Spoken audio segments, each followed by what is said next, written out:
Võta seistes noole asend ning kontrolli, kas selg on sirge, käed sirutatud ja pea käte vahel. Hinga sisse, kalluta keha ette ja lase end vette.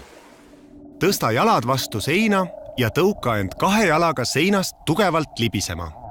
Siruta keha sõrmeotstest varvasteni välja.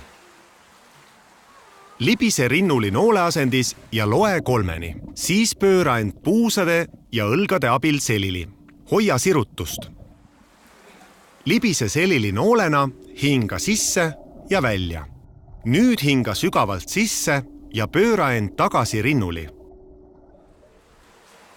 Kas sa suudad kogu harjutuse ajal pea käte vahel ja keha sirutatult veepinna lähedal hoida?